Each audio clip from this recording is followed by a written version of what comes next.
வணக்கம். இப்போ நம்ம fortune biryani special basmati rice வச்சு நம்ம பிரியாணி பண்ண போகிறோம். இப்போது இதுலேருந்து நம்ம 1 கப் ரைஸ் எடுத்துக்கலாம்.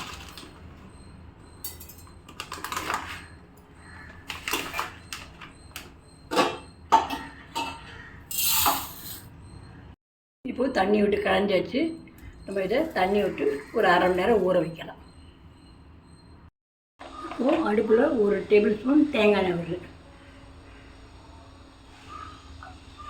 நீங்கள் எந்த எண்ணெய்னா விடலாம், சமையல் எண்ணெய். இப்போது 2 ஏலக்காய், ஒரு பட்டை, கிராம்பு, பிரியாணி இலை போட்டு நம்ம நல்லா அடுத்து பூண்டு, இஞ்சி, வெங்காயம், ஒரு பெரிய வெங்காயம். இப்போ தக்காளி, ஒரு தக்காளி இறக்கிட்டு அது போடணும்.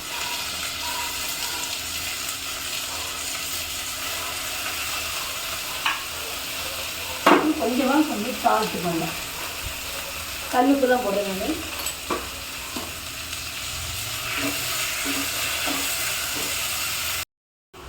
இப்போ கேரட்டு, பீன்ஸு, கொத்தமல்லி, புதினா.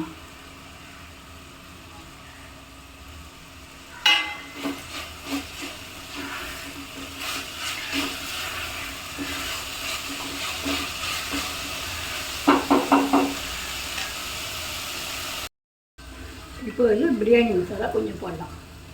நீங்கள் உங்களுக்கு தேவைப்படுறது விரும்பினா போட்டுக்கலாம். நான் கொஞ்சமாக லேசாக போடுறேன். போட்டு நல்லா கிளறி விடுங்க.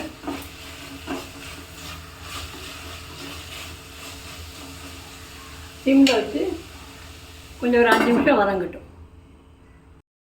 இப்போது ஊற வச்சுருக்க பிரியாணி வச்சு போடலாம்.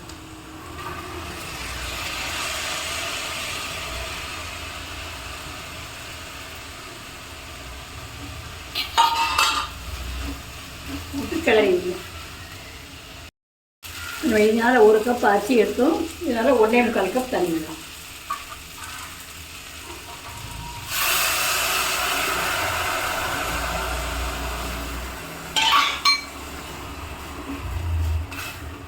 போட்டு மூடி வச்சு வேக விடலாம்.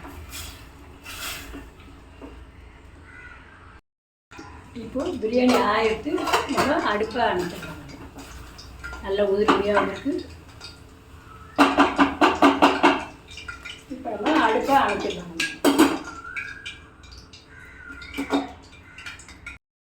ஃபார்ச்சூன் பிரியாணி ஸ்பெஷல் பாஸ்மதி ரைஸில் பண்ண பிரியாணி ரெடி. இது தொட்டுக்க ஆனியன் ரைத்தா. நீங்களும் செஞ்சு பாருங்கள், நல்லாயிருக்கும், டேஸ்ட்டாக இருக்கும். நன்றி.